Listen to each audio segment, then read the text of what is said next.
the age of 39, most footballers have long since retired. Some will have moved into coaching, others into the media, and many are simply happy to relax and enjoy the trappings of their success. But not this man. My motivation is the passion I have for playing football. For as long as I can remember, ever since I was a child, my dream was to play football. And even I get surprised by the fact that I'm still playing at a high level, age 39. I'm very grateful for this opportunity, and I thank God for the gift He has given me, and of course, for my genes.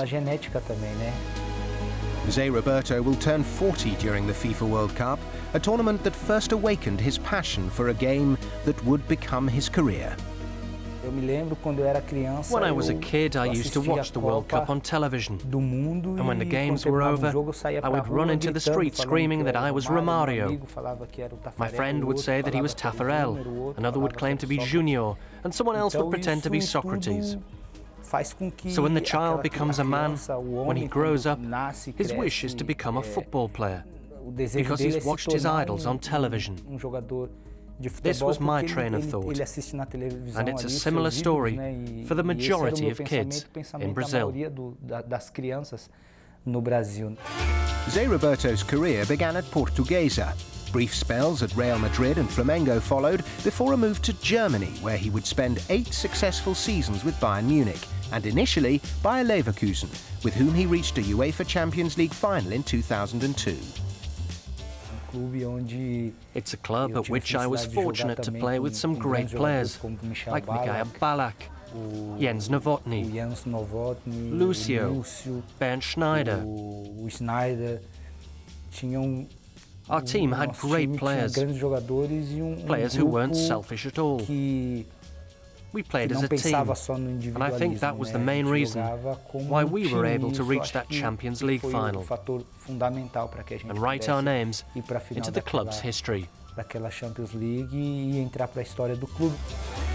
José Roberto did get his hands on some silverware during 2 spells with Bayern Munich, securing the domestic league and cup double on no fewer than 4 occasions. I've played for many clubs, but from my point of view, Bayern Munich was the biggest.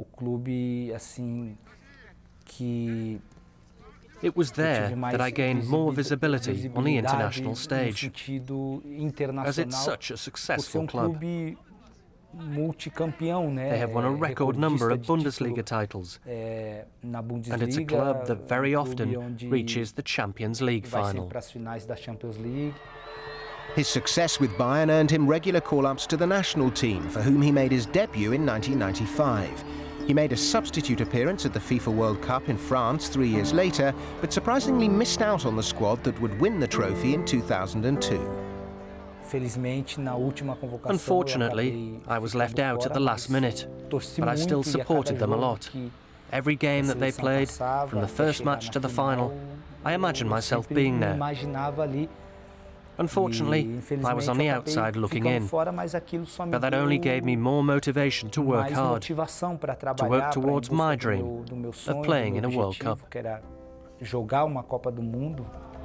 In 2006, he did just that, featuring in all of Brazil's matches. He was named man of the match against Australia in the group stage and again against Ghana in the round of 16, when he also found the net late in the second half. His performances earned him a place in the team of the tournament, but the big prize eluded him.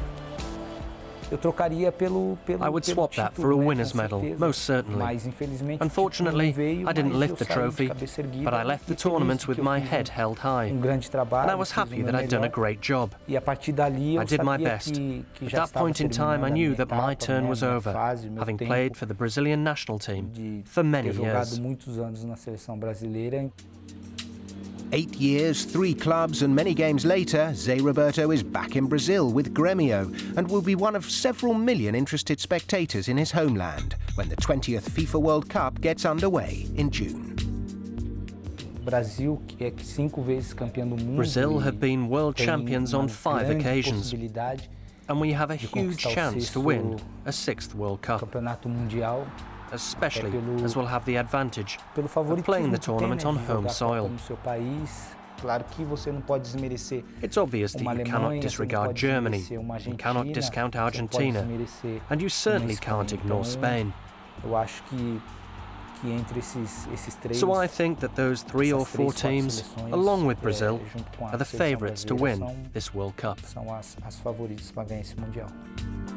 When the FIFA World Cup has been hoisted to the heavens, the Brazilian Championship will resume. Grêmio's number 10 will again be pulling the strings, but not for too much longer, it seems. My goal is to have a great season, just as I did last year.